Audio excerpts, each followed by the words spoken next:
Chers amis du Louvre, vous m'entendez? Bon, très bien. Bonsoir, on est heureux de se retrouver entre amis du Louvre pour parler de la restauration de cette fresque. Cette fresque, en fait, nous avons décidé de l'acquérir, c'était un peu avant le Covid, et Jean-Luc Martinez me dit, est-ce que vous seriez intéressés, les amis du Louvre, par l'acquisition d'un Tiepolo? Tiepolo, évidemment, est un grand nom, et on n'en avait pas tellement au Louvre, surtout on n'a que des petits Tiepolos. Alors, on a été voir la fresque qui était dans les sous-sols ici. Évidemment, elle n'avait pas l'aspect qu'elle a aujourd'hui. Elle était encore avec d'énormes traces de plâtre derrière. Elle avait des accidents. Et bon, on a dit, mais elle sera certainement restaurable. Et notre petite démocratie, le conseil que vous élisez et qui prend les décisions, les 32 membres du Conseil ont été petit à petit la voir dans ce sous-sol. Je me demandais un peu quelle serait leur réaction, et puis finalement, à une grande majorité, ils ont voté pour l'acquisition de cette fresque. Nous avons donné 1,5 million et le musée a rajouté un petit peu. Voilà. Et ensuite, vous savez que maintenant, nous avons un cercle des mécènes qui paye une cotisation plus importante de 4 000 par an et à qui on confie des missions ou des occasions spéciales comme d'assister d'aider à des publications, de financer des expositions ou même d'aider à des voyages, des choses comme ça, à pas mal d'événements. Et nous avons proposé à nos mécènes, parmi les choses qui pouvaient envisager pour les 2 années suivantes, pendant la période du Covid en fait, de participer ou d'offrir la restauration de la fresque, ce qu'ils ont fait. Voilà. Alors maintenant, elle ne sera pas présentée tout de suite parce qu'elle est encore à Versailles, mais donc je voulais simplement vous présenter les 3 personnes qui vont parler maintenant, les 2 dames qui sont responsables de la restauration, Madame Dominique Marcos-Lévis, qui est responsable des ateliers de peinture du C2RMF à Versailles, Madame Alix Lavaux, qui est restauratrice, et mon ami Stéphane Loire, qui est directeur adjoint du département des peintures du Louvre et qui est le grand spécialiste de la peinture italienne, baroque, rocaille et je ne sais pas comment il faut qualifier Tiepolo, mais sans doute de la grande peinture décorative de la fin du XVIIIe. Voilà, je vous souhaite une bonne conférence et je pense qu'on va avoir des images tout à fait sensationnelles. Merci. Bonsoir mesdames, bonsoir messieurs. Donc peut-être quelques mots d'abord pour expliquer la raison de cette conférence. Enfin, le président Louis-Antoine Prat vous l'a donné. Donc cette œuvre de Giambattista Tiepolo, nous l'avons acquise en novembre 2020, un moment où le musée était, comme tout le pays, dans le 2e confinement. Et cette acquisition d'une œuvre importante était certainement un grand geste d'espoir de la part de la Société des Amis du Louvre et de la part de tous ceux qui ont contribué à cette acquisition. Donc un grand geste d'espoir pour l'avenir du musée du Louvre, à un moment où le musée était fermé. Donc c'est une peinture qui représente Junon au milieu des nuées. Elle a été acquise avec une participation importante de la Société des Amis du Louvre. Le cercle des mécènes de la Société des Amis du Louvre a bien voulu accepter de prendre en charge la restauration du tableau.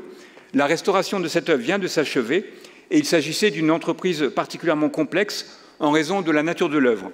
Il s'agit en effet d'une grande peinture à fresque exécutée sur le plafond d'un palais vénitien, puis détachée de son support d'origine avant d'être transposée sur une toile qui a été remontée par la suite sur un parquetage de bois. Monsieur Louis-Antoine Prat, le président de la Société des Amis du Louvre, a souhaité que le résultat de cette intervention de restauration soit présenté en avant-première aux membres de la Société des Amis du Louvre. Donc merci d'être ici ce soir. Du statut d'élément de décor fixe, la grande peinture de Giambattista Tiepolo est passée à celui d'un tableau mobile. Comme la plus grande partie des œuvres qui composent les collections du musée du Louvre, elle a été retirée de son milieu d'origine, où elle avait été exécutée comme élément d'un décor, afin de devenir une œuvre d'art qui va prendre place au musée du Louvre dans un parcours muséographique spécifique. Bien entendu, cette peinture est passée entre plusieurs propriétaires avant de parvenir au musée, et nous nous sommes efforcés de préciser au mieux sa provenance. Des données importantes sur son parcours ont pu être précisées depuis son acquisition, et cette conférence est l'occasion de les révéler. Effectuée au début du XXe siècle, le transfert de l'œuvre sur un nouveau support était une opération complexe dont les conséquences sur la vie matérielle de l'œuvre n'étaient pas négligeables. La restauration qui vient d'être effectuée, qui vient d'être achevée, a eu pour ambition de la rendre plus lisible avant sa présentation dans les salles du musée, tout en lui assurant des conditions de conservation plus favorables. Le tableau doit désormais recevoir un nouveau cadre. Lorsque celui-ci aura été fabriqué, le tableau sera exposé avec les autres peintures italiennes du XVIIIe siècle des collections du musée du Louvre, vraisemblablement avant la fin de l'année 2023, dans la grande salle Piazzetta que vous connaissez bien. Cette conférence est l'occasion de présenter les résultats d'une très belle restauration effectuée par une équipe internationale placée sous la direction d'Alix Lavaux. Elle a bénéficié à chacune de ces étapes de l'expertise du Centre de recherche et de restauration des musées de France, le C2RMF, et tout particulièrement de celle de Dominique Martos-Levif, qui dirige les ateliers du C2RMF à Versailles. Alors, je vais vous donner quelques éléments, disons, sur l'œuvre, sur son iconographie, sur son historique, avant que les deux autres conférencières vous présentent les étapes successives de cette très belle restauration. Alors, on voit ici Junon, la déesse antique de la fécondité, de la maternité et du mariage. Junon est la fille de Saturne et de Rhea. Elle porte le nom d'Héra dans la mythologie grecque. Elle est à la fois la sœur et l'épouse de Jupiter. Alors, sur cette peinture, on voit Junon vêtue d'une chemise blanche aux manches courtes et d'une ample robe rose clair. Elle est enveloppée de part et d'autre par une large couverture de brocart rouge et or au revers blanc. Et sur son épaule gauche est visible une écharpe jaune qui se déploie sur sa droite. La déesse est coiffée d'une couronne d'or et elle est accompagnée par un paon. Cet animal lui est traditionnellement associé en souvenir d'Argos, dont elle prit les 100 yeux lorsqu'il fut tué pour les placer sur le plumage de l'oiseau. Elle semble toutefois s'écarter de l'oiseau en détournant la tête et elle le retient peut-être par un lien, une chaîne ou un filet que l'on devine entre ses doigts. Un peu au-dessous de Junon, on aperçoit une amphore renversée à laquelle est accroché un médaillon retenu par un collier d'or et d'où se sont échappées des pièces d'or. On distingue encore dans le bas de la composition un pouteau ailé tenant une aile, une lance, ainsi qu'une roue, renvoyant probablement au char de la déesse. La déesse antique est immédiatement identifiable grâce à la présence du paon, mais elle est représentée seule, hors de tout contexte narratif, dans un espace abstrait et lumineux. L'isolement de Junon, son attitude un peu distante et ses vêtements fastueux lui confèrent d'emblée la distance aristocratique d'une souveraine olympienne. Elle n'est pas sans évoquer les créations de Paul Véronèse, le grand peintre vénitien du XVIe siècle, dont les contemporains de Giambattista Tiepolo estimaient qu'il faisait revivre le génie décoratif, la grâce et la magnificence, mais elle appartient en propre à l'univers de celui-ci. Donc quelques mots sur la carrière de Giambattista Tiepolo. Est né à Venise en 1696, il est mort à Madrid en 1770. C'est le plus grand peintre italien du XVIIIe siècle et sans doute l'un des plus grands artistes qu'ait connu l'Europe au XVIIIe siècle. Au cours de sa carrière d'une exceptionnelle longévité, Tiepolo a lancé une création d'une invention toujours renouvelée et d'une abondance prodigieuse dont le catalogue compte plus de 500 numéros. Il s'agit en particulier d'ensembles de grands décors monumentaux exécutés à fresque, peints avant tout à Venise, mais aussi à Udine, à Milan, à Bergame, à Vicence, à Würzburg ou encore à Madrid. Mais Tiepolo est également l'auteur de vastes compositions religieuses ou profanes sur toile, pour lesquelles on conserve de nombreuses esquisses peintes. Si l'œuvre peinte de Tiepolo doit être avant tout appréciée à partir de ses décors à fresque ou de ces grandes toiles restées dans les lieux pour lesquels elles furent créées, un certain nombre de musées conservent des œuvres dont les dimensions significatives mettent en évidence l'ambition monumentale d'une grande part de sa création. C'est le cas de la Junon qui a rejoint les collections du musée du Louvre. L'étude de l'œuvre de Giambattista Tiepolo par les historiens d'art a été entreprise plus d'un siècle après sa mort, à la fin du XIXe siècle. Mais cette grande peinture est restée longtemps ignorée dans la reconstitution de sa carrière, en particulier parce qu'elle n'était pas accessible. En 1910, la Junon au milieu des nuées était mentionnée pour la première fois par l'historien d'art allemand Eduard Sack, qui signalait qu'elle avait été peinte pour un palais Sagredo à Venise et qu'elle se trouvait à Paris dans une mystérieuse collection Cléry. En 1962, l'historien d'art italien Antonio Morassi, auteur du premier catalogue illustré des peintures de Giambattista Tiepolo, signalait que la Junon au milieu des nuées était revenue en Italie en 1949 pour rejoindre la collection de Mario Crespi, un collectionneur milanais décédé en 1962, qui a possédé un ensemble notable de peintures vénitiennes du XVIIIe siècle. Le tableau restait inaccessible en 1993, lors de la parution du dernier grand catalogue des peintures de l'artiste, mais il a réapparu dans une vente aux enchères à Venise en 2004. Il est parvenu par la suite en possession d'un collectionneur auprès de qui le musée du Louvre l'a acheté en 2020. Avant l'achat de la Junon au milieu des nuées en 2020, les collections du musée du Louvre détenaient déjà 8 peintures de l'artiste, dont la dernière avait été acquise en 2006. Pourquoi avoir souhaité y ajouter celle-ci? C'est qu'il ne s'agissait que d'œuvres de petite dimension, dont aucune ne permettait de rendre compte de l'ambition monumentale de la création de Giambattista Tiepolo. L'étude de la fortune française de Tiepolo montre pourtant que ces peintures ont été nombreuses en France au début du XXe siècle, alors que se multiplient les études érudites ou les évocations littéraires de son œuvre. Je pense en particulier à La recherche du temps perdu de Marcel Proust, où l'on trouve mentionné à plusieurs reprises le rose Tiepolo des robes de chambre d'Odette Swann. Pourtant, si les tableaux de l'artiste étaient nombreux dans les collections les plus notables de la Belle Époque, la plupart ont depuis quitté la France. C'est que les collections formées alors ont rarement perduré au-delà des 2 guerres mondiales.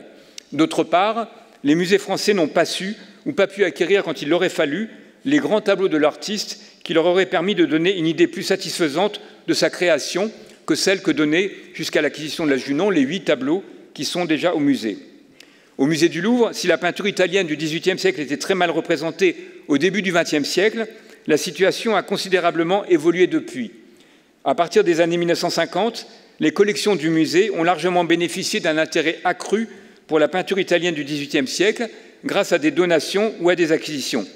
Quelques 150 tableaux de cette époque y sont désormais exposés en permanence, offrant sans doute la présentation la plus complète et la plus variée que l'on puisse voir en un seul lieu pour la peinture italienne du Settecento. Avec l'achat de la Junon au milieu des nuées, Giambattista Tiepolo pourra enfin être représenté dans les collections du musée par une œuvre monumentale et dont l'origine est bien identifiée.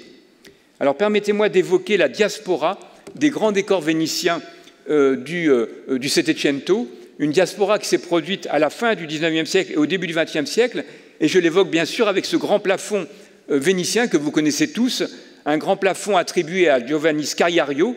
Il s'agit d'une grande peinture qui a été peinte pour le palais Pisani à Venise, le palais Pisani qui est aujourd'hui le siège du Conservatoire de musique municipal de la ville. C'est un plafond qui a été démonté de ce palais vraisemblablement à la fin du XIXe siècle ou au début du XXe siècle, au même moment que la Junon, et il a été acquis par 2 amateurs parisiens, Pierre et Marguerite Lebaudy. Pierre Lebaudy avait fait fortune grâce à la production de sucre. Ces 2 amateurs ont réinstallé ce grand plafond dans la salle à manger de leur hôtel parisien. Vous avez une vue sur la gauche de l'écran, un hôtel qui se trouvait place François Ier à Paris, qui était détruit depuis, et à la mort de Madame Lebaudy, eh bien, le tableau est entré par legs sous le nom de Tiepolo, mais Tiepolo était encore mal connu en 1962. Eh bien, le tableau est entré dans les collections du Louvre en 1962 et il n'a été présenté au musée qu'à partir de 2014, lorsqu'il était impossible de l'installer dans la salle 612 du département des objets d'art, une salle dite rocaille, où ce tableau forme un complément magnifique aux très beaux meubles et aux tapisseries qui sont présentés dans cette salle du département des objets d'art. Alors, le tableau de Tiepolo provient de la Junon donc du Louvre, provient d'un palais vénitien. Il s'agit du palais Sagredo, si je parviens, voilà, du palais Sagredo, un palais qui a été édifié au bord du Grand Canal, un palais édifié à partir du XIIe siècle, qui a sa façade principale sur la rive nord du Grand Canal, entre la Cadoro et le pont du Rialto, donc vous situez tous ce palais. Et c'est un palais donc, qui avait été édifié pour la famille Morosini. Il a été acquis en 1691 par Niccolò Sagredo, le premier grand amateur d'art de la famille Sagredo, devenu doge en 1675. Et au début du XVIIIe siècle, eh bien, ce palais a fait l'objet d'importants travaux, dus en particulier à Gerardo Sagredo, qui occupa la charge prestigieuse de procurateur de Saint-Marc, la plus éminente de la République de Venise après celle de doge. La famille Sagredo s'est éteinte à la fin du XIXe siècle avec la mort du comte Agostino Sagredo, historien et sénateur du Royaume d'Italie, qui est mort sans enfant en 1871. Il a été le dernier membre de la famille Sagredo à habiter le palais. Le palais a connu divers usages par la suite. Il a été notamment loué à une école juive, l'école Rava, dans les dernières années du XIXe siècle. Et le palais a été vendu par les descendants d'Agostino Sagredo en 1913. Et depuis 2002, eh bien, ce palais abrite un hôtel de luxe, l'hôtel Sagredo. La dispersion de la grande collection qui avait été réunie au XVIIIe siècle par les Sagredo a commencé dès la fin du XVIIIe siècle, tandis que d'importants éléments du décor fixe du palais étaient démontés à la fin du XIXe siècle et au début du XXe siècle. l'un des éléments les plus importants de ce décor était le décor de l'alcôve d'une chambre à coucher de l'appartement du premier étage en stuc et en bois sculpté qui est conservé depuis 1906 au Metropolitan Museum of Art à New York. Quant à la Junon au milieu des nuées, eh bien, elle ornait le plafond d'une pièce dite belvédère dans l'appartement du troisième étage du Palais Sagredo. Cette pièce de petite taille, qui a été depuis convertie en une salle de bain d'une des chambres de cet hôtel de luxe, eh bien, cette petite pièce avait sur ses parois deux peintures en grisaille, peintes également par Giambattista Tiepolo, donc Apollon et Midas à gauche et Moïse Vedeso à droite, donc deux scènes en grisaille qui se trouvent aujourd'hui à la fondation Magnani Rocca à Mamiano près de Parme, donc une très belle fondation où l'on peut voir les œuvres d'art réunies par un grand amateur d'art qui avait fait fortune grâce aux produits laitiers donc produits dans la région de Parme. La Junon au milieu des nuées était donc associée à deux scènes n'ayant pas de rapport thématique évident avec son sujet, l'une tirée de la mythologie et l'autre de l'Ancien Testament. Cette pièce, ces peintures ornaient une pièce probablement assez secondaire dans la distribution du Palais Sagredo, cette pièce ne devait pas être de celle qu'occupait régulièrement Sagredo, l'occupant principal de cette peinture, lors de l'exécution l'occupant principal du palais lors de l'exécution de ces peintures. Il est possible que ce décor ait été commandé comme un augure de noces heureuses et fécondes pour de jeunes époux, peut-être l'une des deux filles du commanditaire. Alors, je vous ai parlé de diaspora des grands décors vénitien du XVIIIe siècle, s'est produite à la fin du XIXe siècle et au début du XXe siècle. L'un des décors les plus importants qui ait quitté Venise à cette époque, eh bien, vous le connaissez tous, c'est la grande peinture du musée Jacquemart-André qui représente l'arrivée d'Henri III à la Villa Contarini, qui a été achetée dans des circonstances assez similaires à celles du plafond de Scagliaur qui est au Louvre, par Nelly Jacquemart et donc son époux, pour installer dans l'hôtel particulier qu'ils ont fait construire boulevard Haussmann, qui est maintenant le siège du musée Jacquemart-André. Et cette peinture, eh bien, elle avait, comme les trois peintures du Palais Sagredo, eh bien, été détachée de leur support d'origine par une entreprise de restaurateurs dirigée par Giuseppe Stefanoni. Donc Giuseppe Stefanoni, qui était restaurateur, mais qui s'était fait une spécialité du démontage de grands décors par transposition. Vous allez en savoir plus par la suite sur ces opérations. Et c'est une entreprise qui a prospéré à partir on peut dire des années 1880 jusqu'à la disparition de cette entreprise en 1921, puisque les fils de Giuseppe Stefanoni ont travaillé à ses côtés et ont continué cette activité de démontage de grands décors. Ils ont par la suite contribué à la restauration et à la remise en place de grands décors endommagés dans le nord de l'Italie lors de la Première Guerre mondiale. Et cette entreprise, donc Stefanoni, a beaucoup compté, malheureusement, d'une certaine manière, heureusement pour le Louvre, pour la dispersion d'une partie du patrimoine vénitien du XVIIIe siècle. Alors pourquoi cette dispersion? Eh bien, parce qu'à la fin du XIXe siècle, en Italie, il y avait un appauvrissement de certaines grandes familles et il y avait d'autre part un manque d'intérêt pour la peinture du XVIIIe siècle. On était à l'époque du triomphe des peintres primitifs que s'arrachaient les grands musées. Mais en revanche, eh bien, les grands amateurs, en particulier les amateurs parisiens qui étaient friands de grands décors, eh bien, n'hésitaient pas à faire venir de loin, de Venise, et à payer très cher des décorateurs pour remonter dans leurs hôtels parisiens des décors comme celui du musée Jacquemart-André, comme celui de Scagliarulo conservé au Louvre, ou encore comme celui dont fait partie la Junon, dont le sort nous reste tout de même en partie inconnu. Alors nous savons tout de même qui est le responsable de la venue en France de la Junon au milieu des nuées. Il s'agit de Léon Cléry. Léon Cléry, donc un avocat à la cour d'appel, né en 1831, mort en 1904, un des ténors du barreau parisien, qui était également un grand amateur d'art.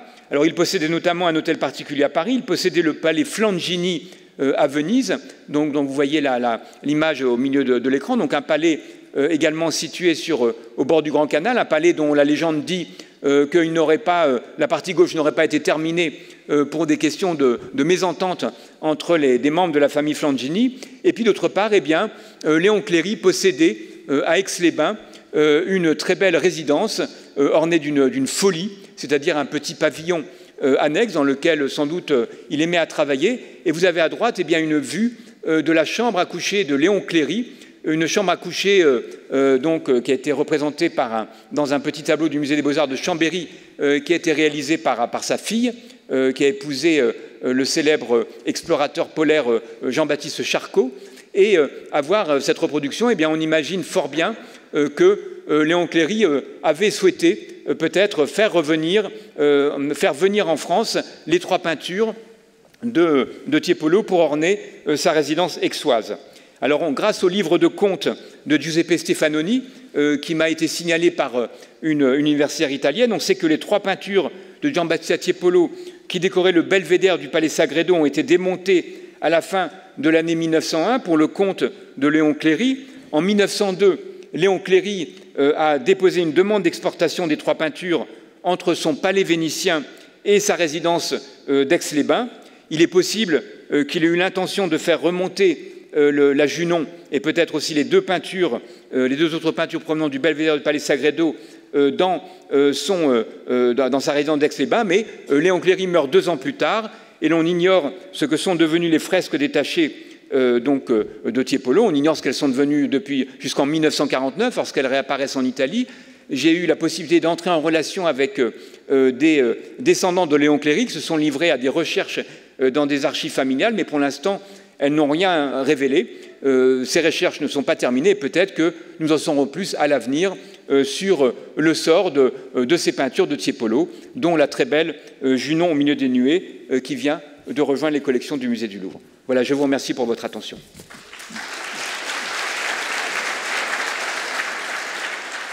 Bonsoir mesdames, bonsoir messieurs. Nous vous remercions de nous avoir invités ce soir à vous exposer la campagne de restauration de l'œuvre de Giambattista Tiepolo, Junon au milieu des nuées. Vous verrez avec Alix Lavaux comment le travail de restauration a permis, grâce à la mise en place de nouveaux protocoles de traitement, d'améliorer l'état de conservation de la fresque, mais aussi de rétablir sa lisibilité et son aspect esthétique. Cette campagne de restauration a été menée au Centre de recherche et de restauration des Musées de France, un service à compétence nationale du ministère de la Culture. Ce centre comprend le laboratoire du Carrousel et des ateliers de restauration installés dans le pavillon de Flore au Musée du Louvre et dans la petite écurie du Roi à Versailles. C'est à Versailles que la fresque de Giambattista Tiepolo, Junon au milieu des nuées, a été restaurée. Le C2RMF est constitué de 4 départements et accueille différents types d'objets patrimoniaux. Les peintures sont restaurées par des restaurateurs libéraux choisis par les responsables de collection. Ces restaurateurs bénéficient d'espaces de travail, d'équipements adaptés, d'un soutien logistique, mais aussi de l'assistance des conservateurs et des scientifiques du centre. La restauration de la fresque s'est déroulée sur une année, de février 2022 à février 2023. Tout d'abord, au centre de recherche, nous avons effectué des investigations scientifiques, photographies sous différents rayonnements, rayons X, infrarouge, ultraviolet et lumière du jour, mais aussi des analyses. Cela afin d'améliorer la connaissance sur la technique picturale de Tiepolo, de comprendre l'histoire matérielle de cette œuvre depuis sa création, notamment l'histoire des différentes interventions de restauration, mais aussi pour évaluer l'état de conservation des œuvres, puisque le dossier d'imagerie scientifique nous permet d'accéder aux choses qu'on ne peut pas voir à l'œil nu. Comme vous le verrez tout à l'heure, des analyses ont également été réalisées en cours de restauration afin de caractériser les matériaux qui ont été utilisés par les Stefanoni et aussi pour assister les restaurateurs pour établir leur protocole de traitement. notamment au niveau du nettoyage laser. La technique picturale, Junon au milieu des nuées, a été réalisée à fresque, c'est-à-dire qu'elle a été peinte sur un enduit frais. Cet enduit est composé de sable et de chaux, mais en fait, il est constitué de 2 couches. L'Ariccio, un enduit assez grossier, d'environ 5 à 6 cm, et l'Intonaco, une couche beaucoup plus fine. Contrairement à ce qui se faisait au cours des siècles précédents, l'enduit n'a pas été lissé. Il présente donc un aspect rugueux et texturé qui favorise l'accroche de la couche picturale et accentue la vibration des couleurs. L'enduit présente des traces d'incision qui correspondent à la mise en place de la composition. Ces incisions réalisées avec un poinçon présentent un aspect émoussé au niveau des figures qui ont probablement été reportées à partir d'un carton. Au contraire, au niveau de la roue, on remarque que ces incisions sont bien plus aiguisées et qu'elles sont irrégulières. Elles ont donc probablement été réalisées à main levée. Tiepolo a travaillé à fresque pure, mais surtout à fresque au lait de chaux, une technique qui se développe à partir du XVIIe siècle et qui a notamment été utilisée par Pierre de Cortone. La fresque pure consiste à mélanger les pigments dans de l'eau et à les appliquer directement sur l'enduit frais. La carbonatation de la chaux en surface suffit à assurer la cohésion des pigments et l'adhésion de la couche picturale à l'enduit. Cette technique a ponctuellement été utilisée par Tiepolo sur cette fresque, notamment dans les zones de couleurs sombres. En fait, Tiepolo a surtout utilisé la technique de la fresque au lait de chaux. Dans ce cas, les pigments ont été mélangés à du lait de chaux qui là est utilisé comme liant. C'est-à-dire que c'est la chaux mélangée aux pigments qui permet d'assurer la cohésion des pigments. Cette technique est beaucoup moins contraignante que la fresque qu'on appelle vraie fresque, mais elle est moins contraignante parce qu'on associe un liant. Et on peut donc travailler beaucoup plus longtemps sur un enduit en cours de séchage. Cette technique permet également de superposer des couches colorées et de garder une certaine liberté de traitement pour des artistes qui travaillent également à l'huile sur toile. Donc il y a une certaine similitude, même si les effets picturaux sont différents. Enfin, on peut remarquer, et on le voit à l'écran, que l'ajout de chaux au pigment tend à éclaircir la couche picturale et donc à donner à la peinture des tons pastels. La palette est identique à celle que l'on a pu observer sur les fresques conservées au musée Jacques Marandré. On retrouve en effet des terres, des ocres, du blanc de calcium, du noir de carbone et du bleu de smalt. L'artiste a travaillé en mélangeant ces pigments, mais aussi en superposant différentes couches de couleurs. Il a notamment indiqué les ombres avec des traits juxtaposés, donc dans un style assez graphique. En 1901, la fresque est déposée donc, par l'entreprise Stefanoni, une entreprise active entre 1861 et 1921. Les restaurateurs ont utilisé la méthode de dépose à strapo qui consiste à détacher la couche picturale de l'enduit après l'avoir protégée avec une toile de chanvre. Vous pouvez voir sur le schéma où se situe la zone de clivage entre l'enduit et la couche picturale. La photographie de droite, réalisée après l'intervention de dépose, montre que le fantôme de la composition subsiste après le retrait de la couche picturale. La fresque a ensuite été collée sur 3 toiles avant d'être remontée sur un châssis parqueté.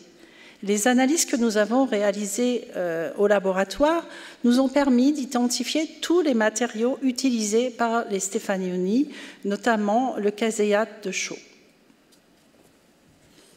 Je laisse la parole à Alix Tao. Bonsoir. Pour rentrer dans le vif du sujet et de la conservation surtout de l'œuvre quand on l'a récupérée pour sa restauration en février 2022, on avait bien évidemment un état qui était très chaotique et très effrayant grâce à la lumière rasante dont vous voyez ici la photo et qui montrait en toutes les déformations que avait le support de la fresque. Cette déformation était d'autant plus accentuée sur les bords où on avait comme des boursouflures et des choses qui étaient peu acceptables pour un état de conservation. Outre ces problèmes, nous avions toutes les fissures. Lesquelles fissures ont été retrouvées aussi sur la photo d'archives que vous avez pu voir juste avant. Donc nous sommes vraiment sur les mouvements du plafond et ce sont les derniers témoignages au fond de l'identité même de la fresque en tant que peinture d'un plafond, d'un bâti. Ces fissures, vous les voyez, elles traversent, elles sont en désaffleur sur certaines parties où c'est plus rouge et vous pouvez voir ensuite des problèmes qui sont liés au contraire à toute la perte de la couche picturale au moment de la dépose faite par les Stefanoni. Nous avons ainsi retrouvé aussi un autre état qui était très encrassé à deux niveaux, en surface, en profondeur, et un état très très brillant, c'est-à-dire que la dernière restauration qu'on définit autour des années 1988-2000, ils ont appliqué un produit qu'on appelle le paralloïde qui était communément utilisé à l'époque pour tout simplement rendre la cohésion de la fresque. Ici, on peut comprendre qu'ils en ont mis plusieurs couches et ont saturé énormément la couche picturale qui était complètement vernie et qui était donc impropre à la fresque. D'ailleurs, en regardant sous UV, vous avez une petite photo, il était intéressant de voir au niveau des incisions des petits résidus de coton qui étaient restés à l'intérieur. On a pris un malin plaisir à les retrouver au moment du constat. Nous avions aussi de nombreux repeints, 3 campagnes en tout, donc en effet la dépose en 1901, la deuxième, comme a pu dire M. Loire, avec le retour de l'œuvre en Italie, donc on estime que la deuxième intervention date de l'après-guerre, après 49 après-guerre, et enfin la dernière intervention dont je viens juste de vous parler des années 1988-2000. Vous pouvez voir avec le graphique que j'ai mis ici à peu près l'ampleur en fait des différentes restaurations. Les tons violets permettent de voir un peu quelle date d'intervention il s'agit exactement. Nous avions ensuite un état d'usure très présent, visible dès le constat, surtout sur le drapé du petit angelot, mais aussi plus précisément, quand on regardait de près, on avait des petites ouvertures, en fait comme un épidermage, où on voyait la couche de l'enduit blanc en dessous. Après le nettoyage, on a pu se rendre compte en fait que l'état usé et lacunaire était bien plus ample que celui qu'on voyait. Le graphique ici vous donne en fait, pareil, une idée de l'état d'usure généralisé sur le ciel en partie et un état lacunaire qui est particulièrement concentré en 2 endroits de la fresque. L'état lacunaire est propre en fait à la dépose. Donc ce sont les résultats qu'on a pu avoir après découverte en fait et enlèvement de toute cette couche. Une fois constaté cet ensemble, il était évident pour nous qu'il était important d'intervenir au niveau de toutes ces restaurations et de les enlever et de les purger. Enlever le paralloïde était fondamental aussi pour pouvoir récupérer au niveau de la fresque la souplesse et intervenir sur le support. Il est bien important de comprendre qu'on est certes sur une peinture murale, fresque et minérale, qui a été cependant transposée et mise sur un support mobile toile. Donc nous avons face à nous un matériel qui est hybride. On ne peut pas avoir une approche technique lors de notre restauration purement pour une fresque, mais il faut bien qu'on prenne en considération ce support textile. D'autre part, les déformations, comme vous avez pu voir, étaient liées aussi à la présence de plâtre importante sur le revers, qui était là et qui était considéré comme du plâtre, mais il y avait une possibilité qu'il y ait aussi de la céruse, laquelle céruse aurait rendu aussi l'action sur le revers beaucoup plus compliquée. Donc pour cela, on a fait un projet en plusieurs temps. Le premier était surtout de limiter, de faire migrer ce paralloïde à l'intérieur de la fresque. Et pour cela, on a proposé et opté pour une technique mécanique à l'aide de laser. Mais avant d'utiliser le laser, il faut que quand même nous soyons sûrs de ce que nous faisions et faisions un état de comparaison avec un nettoyage en solvant, comme vous pouvez voir sur les photos ici. D'abord, un décrassage simple qui nous permettait tout de suite d'enlever la dernière intervention de restauration qui était à l'aquarelle et qui était donc celle de 88 et 2000. Grâce à cela, déjà, on récupère un certain nombre de lacunes visibles et les tests d'enlèvement du paralloïde en gel sont assez satisfaisants et nous permettent ainsi de comprendre qu'on peut enlever le paralloïde avec un protocole plus classique. Cette base nous a permis ainsi de collaborer de nouveau avec le C2RMF très précisément pour comprendre la pertinence ou non du protocole que nous allions adopter, à savoir que nous préférions utiliser la technique au laser.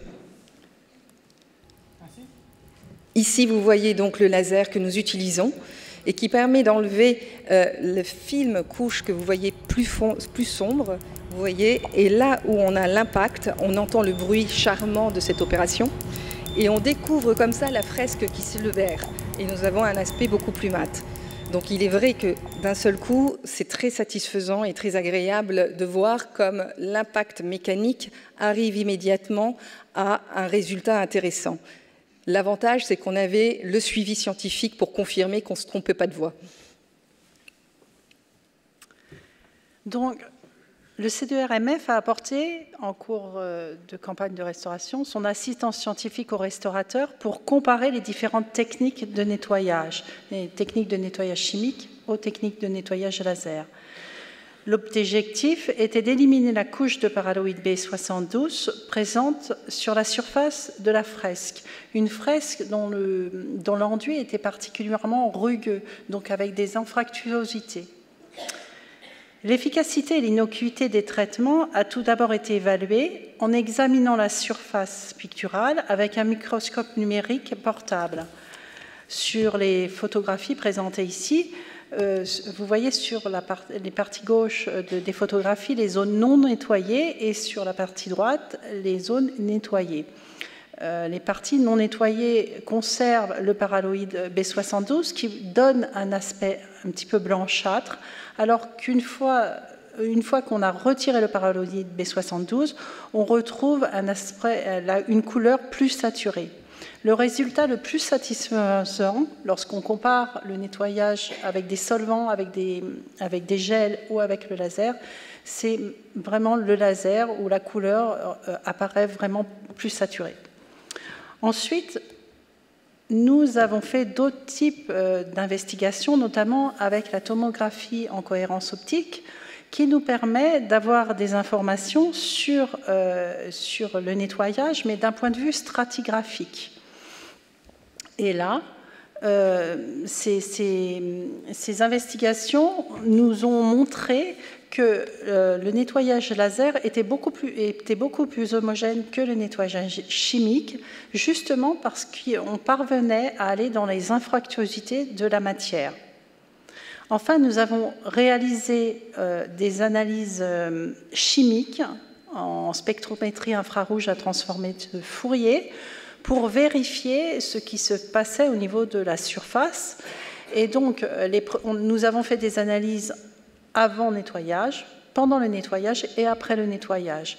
Et au fur et à mesure du nettoyage, nous avons pu constater que les matériaux organiques, par exemple la résine, disparaissaient progressivement au profit des matériaux minéraux dont est composée la fresque. Donc, ces trois types d'évaluation, donc de surface, de la stratigraphie et les analyses chimiques, ont permis de confirmer que le nettoyage laser était plus satisfaisant que le nettoyage chimique, ce qui fait que les responsables de collection ont pu choisir cette méthode de nettoyage.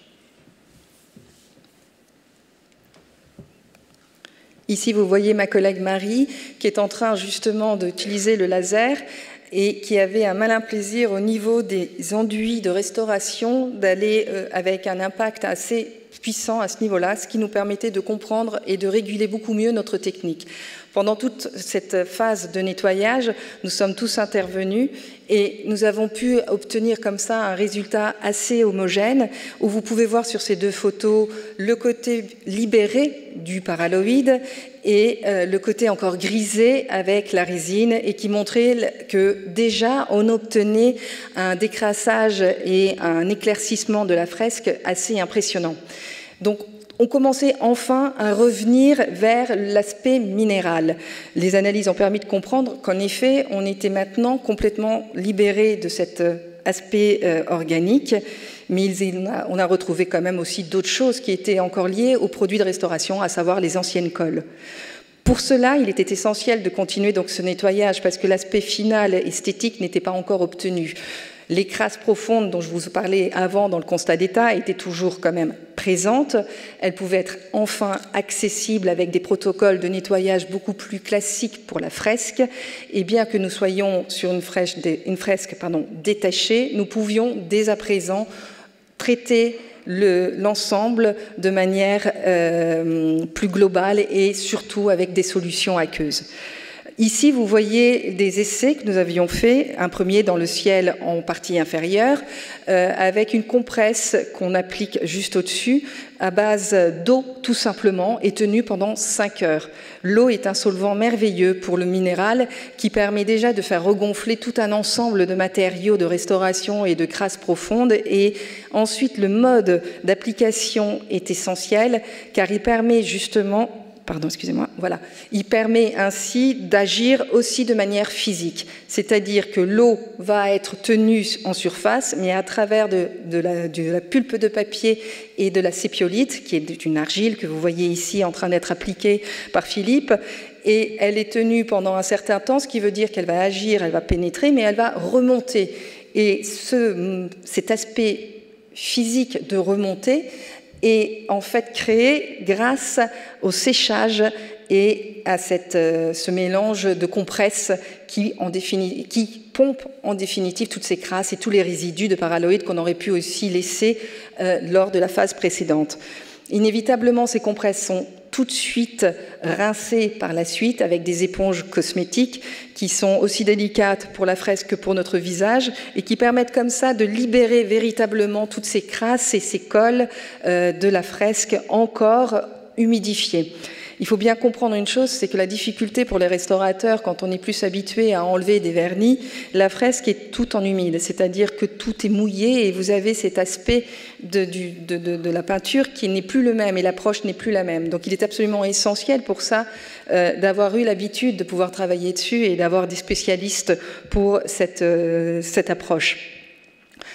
Ici, vous pouvez voir, une fois qu'on a enlevé donc les papiers, les compresses, vous voyez surtout le papier jaune qui montre à quel point ça a absorbé toutes ces colles et toutes ces crasses qui sont ici visibles par cette couleur. On a pu aussi, par la même manière, ramollir en fait tous les enduits qui recouvraient tous les bords en fait de la fresque et faire regonfler aussi tous les repeints cachés qu'on voyait beaucoup moins lors du constat. Ceci nous a permis quand même d'obtenir un résultat tout à fait satisfaisant. Nous étions arrivés à quelque chose qui était harmonieux, mais il restait tout de même encore une fine couche légèrement grisée et nous n'avions pas encore retrouvé totalement la saturation des tons propres à la fresque très pastel.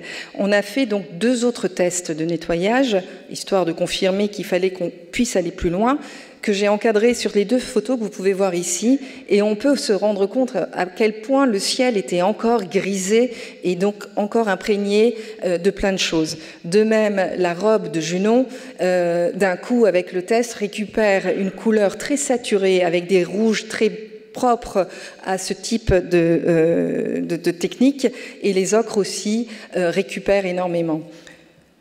Comme ça, nous avons pu poser un protocole un peu plus actif, cette fois-ci, avec du bicarbonate d'ammonium, mais on l'a appliqué sur des feuilles toujours de papier japon, en cristaux, comme on dit. On a travaillé par des zones à chaque fois pour délimiter chaque zone, enfin chaque lieu de travail, et nous permettre ainsi de contrôler surtout l'avancée du nettoyage.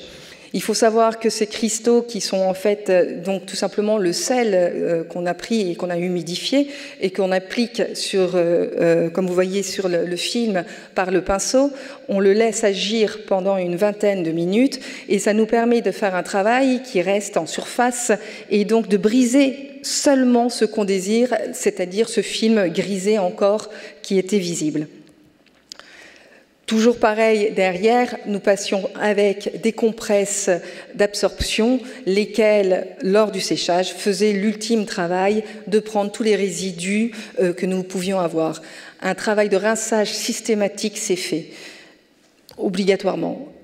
Nous obtenons un résultat que vous pouvez voir sur le côté grand. Je suis désolée, les photos sont toujours un peu de biais parce que nous avons dû déposer la fresque à ce moment-là de cette intervention, donc on l'a jamais de plein pied.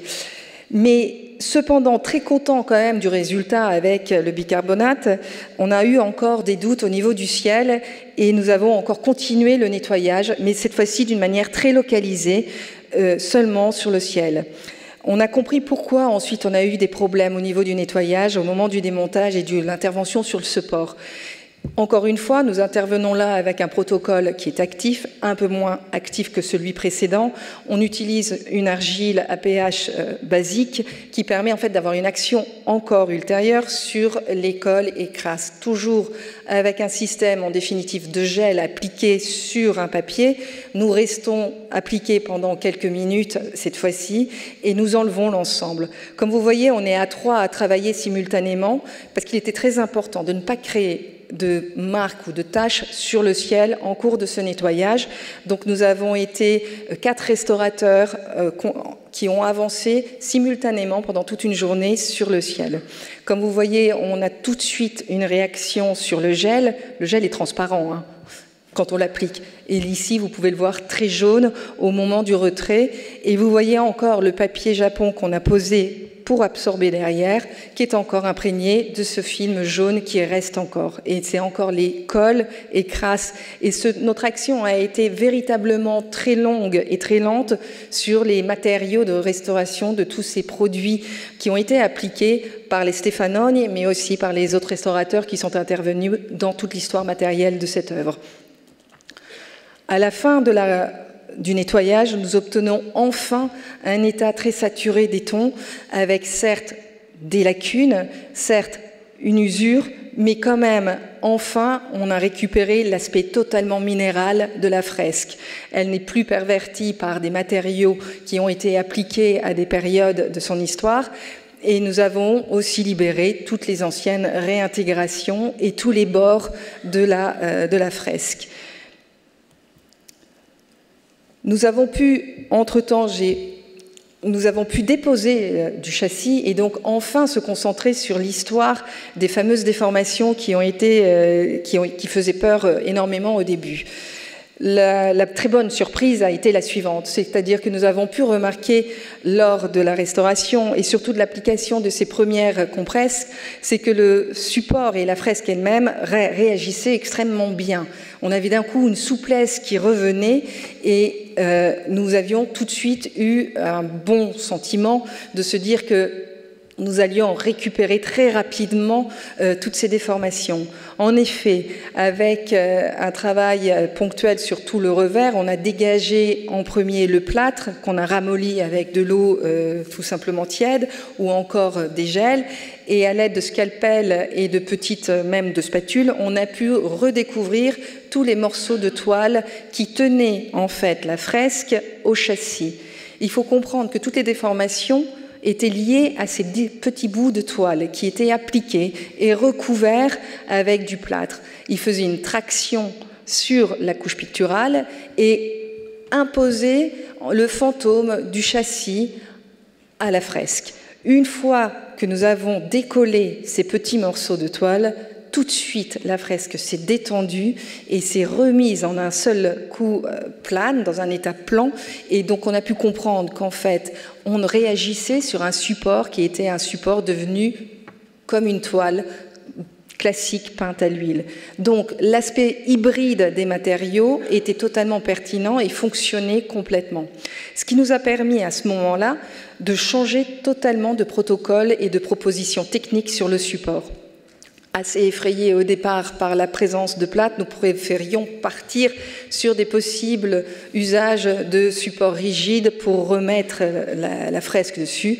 Ici, au contraire, on a pu tout de suite rentrer dans une vision beaucoup plus conservative des choses et surtout sauver le châssis qui est historique. Il faut savoir que donc, nous avons pu déposer très simplement la fresque. Elle a été retournée pour être, après avoir été bien évidemment cartonnée et protégée. Nous avons eu accès ainsi à cette première toile que vous voyez qui est ici en train d'être enlevée et qui garde surtout toutes les traces de l'histoire des différents châssis aussi de l'œuvre. C'est-à-dire qu'en tout, il y en a eu 2. Le châssis que vous avez pu voir et celui de la restauration de l'après-guerre.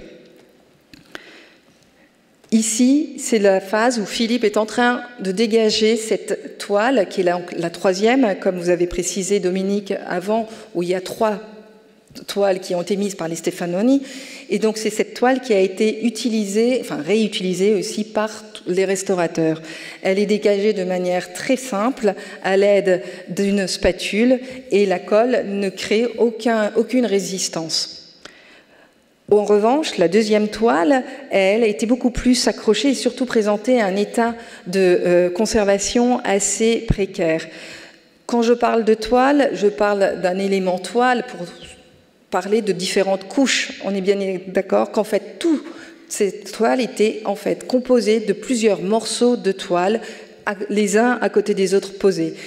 Cette pratique est absolument essentielle parce qu'elle permet en fait comme ça de distribuer les forces auxquelles vont être soumises la fresque et ses supports. Ici, vous voyez Antonio Iaccarino, à qui nous avons fait appel pour pouvoir intervenir sur le support avec nous. Parce que la proposition que nous avons faite a été justement celle de réutiliser le châssis, mais nous n'allions pas reproduire les mêmes effets que les autres restaurateurs. Donc il fallait faire une nouvelle intervention, et une intervention qui mettait en avant le châssis, mais surtout qui le remettait en fonction. On a créé tout un système d'autotension derrière. Donc Antonio est venu à intégrer notre équipe en cours de route, après que nous ayons présenté au Louvre, à tous les conservateurs et au C2RMF cette nouvelle proposition, et nous avons pu donc changer notre fusil d'épaule en cours de restauration parce que nous avions eu ces bons résultats de réaction. La dépose des toiles met à jour enfin la dernière toile, c'est-à-dire l'unique toile que nous avons conservée, qui est celle la plus proche de la fresque et des couleurs. Et tous les problèmes que nous avons pu avoir au niveau du nettoyage sont liés à cette image que vous voyez de la dégradation de la colle en fait des Stefanoni. A priori, ils auraient eu des problèmes au moment du mélange, ils l'auraient pas bien fait, il y aurait eu des petits nodules, des petites choses qui auraient créé un problème à ce niveau-là, et inévitablement, lors de la conservation et dans le temps, c'est ça qui a créé ces taches qui sont désormais irréversibles sur la couche picturale. Ici, vous voyez à nouveau Philippe qui est en train de démonter donc la deuxième toile et qui a été déposée au fur et à mesure en la découpant, donc avec un travail beaucoup plus précis que l'autre où on a pu conserver la grande toile. Et celle-ci a été totalement enlevée. Et ensuite, nous avons pu commencer l'opération pour le doublage. Pour ça, en amont, on comble toutes les lacunes, donc la partie abîmée de l'ancienne colle que vous avez vue. Nous comblons aussi tout ce qui est petits trous qui sont liés, enfin, petites lacunes de la colle, et on passe une couche partout. Surtout, elle est très importante, cette couche-là, parce que inévitablement, il ne faut pas qu'on ait de transparence. La fresque, pour qu'elle garde toute sa saturation et toute sa beauté et sa force au niveau de sa palette, il ne fallait pas que le support puisse se voir au travers. Une première toile origami est passée et posée, et enfin, le châssis est préparé. C'est-à-dire que, comme vous voyez, on a le châssis qui est historique, mais il est traité sur les bords avec des chanfreins qui permettent comme ça d'éviter que la toile soit collée contre le châssis. Une petite toile téflon est appliquée pour permettre que ça glisse et qu'on n'ait pas d'accroche. Et pendant ce temps-là, tout ça, ce sont des phases qui sont réalisées en même temps. Antonio va préparer la toile de doublage, qui est une toile polyester qui vient du Japon. Elle est imprégnée en amont dans la salle de vernis du C2RMF que vous pouvez voir ici, avec l'application de l'adhésif. Vous pouvez voir ici donc en fait le moment où on pulvérise justement cette colle sur toute cette toile qui sera le nouveau soutien de la fresque.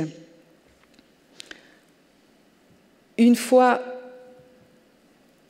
les matériaux préparés, à savoir la toile de doublage, les dégagements des différentes toiles derrière la fresque. Celle-ci est mise dans la poche de sous-vide, en fait le sac sous-vide, qui est cette couche que vous voyez verte sur les photos. Vous voyez la fresque qui est déjà déposée et sont appliqués dessus, sur la fresque, 2 tissus techniques, lesquels tissus en fait ont été imprégnés de solvant en amont. Ce solvant dans le tissu va être réactivé grâce à une pression que nous contrôlons et permet ainsi en fait à l'adhésif que nous avons pulvérisé d'être en action et de créer comme ça la nouvelle adhésion entre la toile de la fresque et les nouvelles toiles que nous avons préparées. Une fois terminées, ces toiles techniques sont enlevées, on vérifie que tout est bien placé. Les mesures étaient prises en amont aussi pour être sûr que tout soit bien précis, étant donné que c'est un format ovale. Et des patrons avaient été réalisés pareil, en amont toujours, avec une découpe au laser, pour pouvoir faire tout le pourtour du tableau et faire une découpe comme ça avec le cutter, permettant ainsi de créer la mise en place de l'autotension. L'autotension, il faut comprendre, c'est qu'on utilise les bouts de toile que vous voyez ici qui sont découpés, on retourne cette toile pour créer en fait un petit espace dans lequel on va insérer tout le système d'autotension. J'arrête de parler, je vous laisse regarder le film qui expliquera beaucoup plus que mes paroles.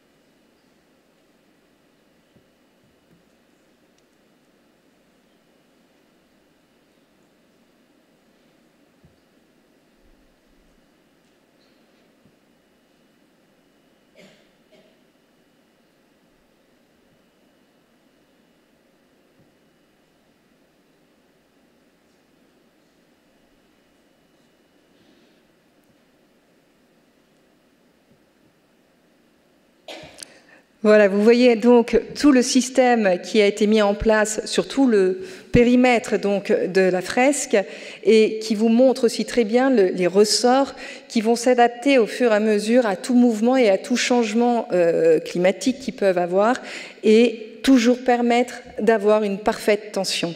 Donc nous rentrons exactement sur les mêmes principes qu'un châssis à clé qui sont utilisés pour les toiles classiques.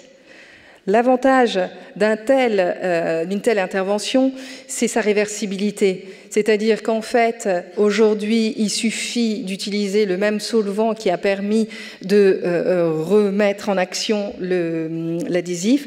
On peut utiliser celui-ci et on dépose la fresque en toute sécurité.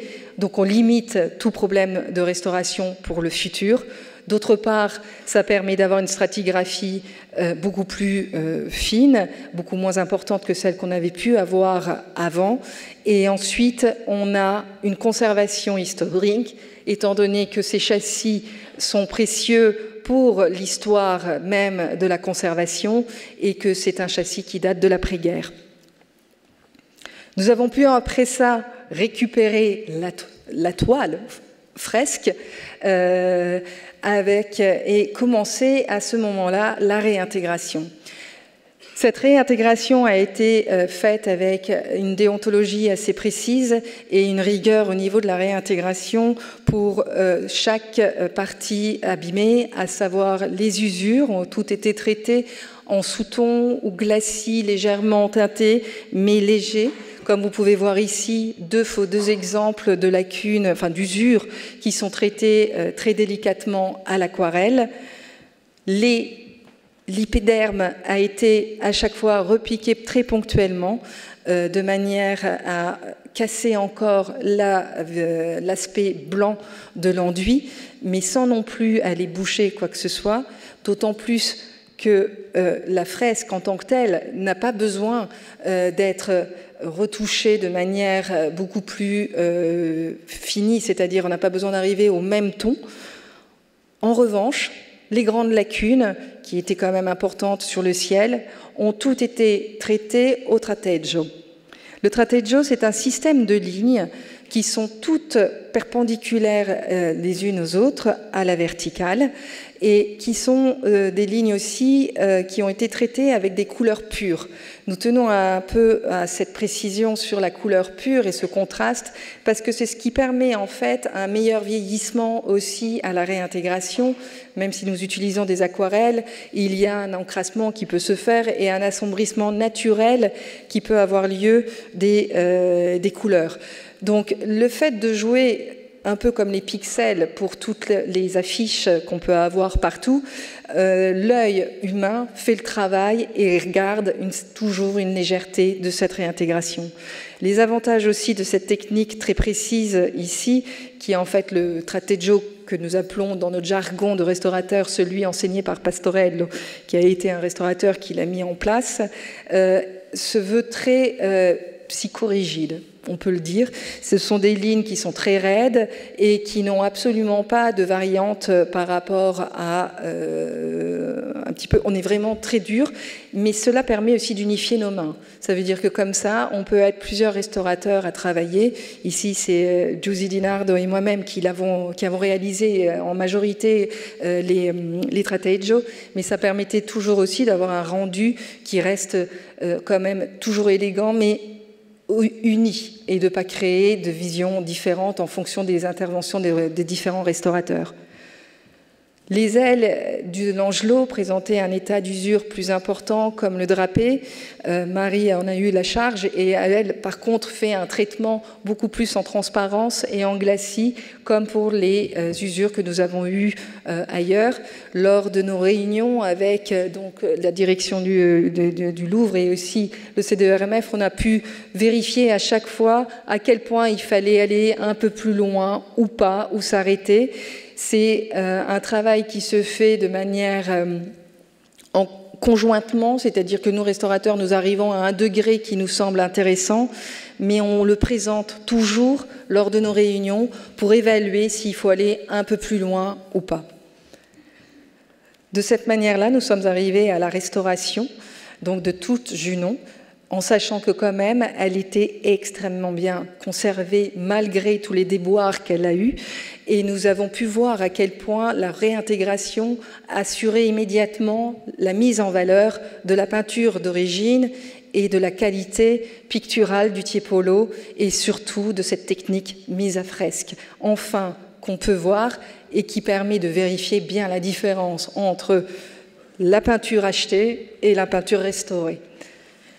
Le tout était une chose, c'est que vous avez pu voir la main de Giusy avec les lacunes qui étaient à l'horizontale. Il faut savoir que nous avons travaillé en particulier sur nos lignes soi-disant verticales à l'horizontale, donc comme des violonistes, nous avons fait nos traits. Et nous avons pu enfin quand même le mettre à la verticale, mais vous comprenez que ça a été une entreprise assez complexe à chaque fois pour les manipulations dans les ateliers du C2RMF à Versailles. Je tiens à dire qu'il y avait quand même un restaurateur qui était caché derrière et qui est en train de soutenir très vigoureusement. Non, c'est important, il est là, il est caché, c'est Philippe. Et voilà, donc ça a été toujours un moment périlleux pour nous, mais où on remercie beaucoup Willy, qui est le régisseur donc au C2RMF et qui a toujours été là pour nous aider et être là. Et je dois dire aussi, les régisseurs du C2RMF au Louvre aussi est venu régulièrement nous aider. Nous avons dû faire la manipulation au moins 3-4 fois. Bien évidemment, pour réaliser cette restauration, je n'étais pas seule. Vous avez bien pu voir chacun des restaurateurs qui sont intervenus. Donc je tiens ici à présenter en particulier Giusy Di Nardo, ici, je vous en prie, levez-vous. Marie Béguet, Philippe Krohn-Morelli, Ariane Pala, s'il vous plaît, levez-vous.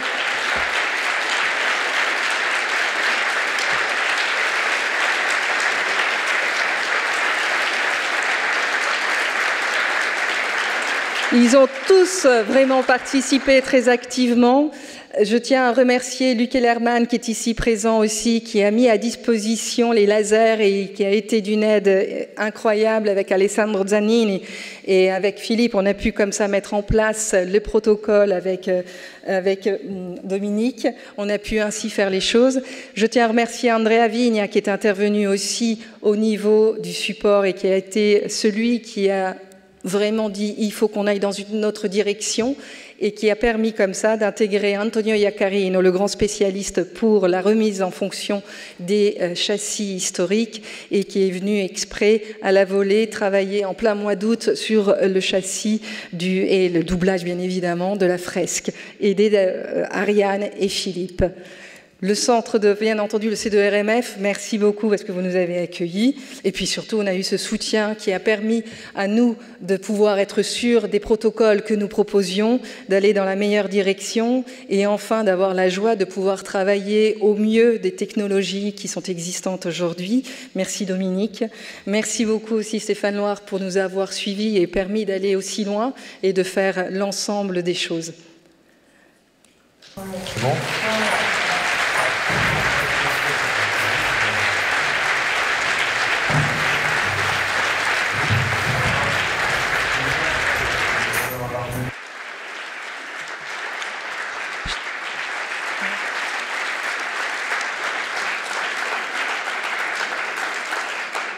Et nous en profitons pour vous remercier, surtout vous, l'Association des Amis du Louvre, le président bien évidemment, de nous avoir permis de vous présenter le travail que nous avons accompli ensemble.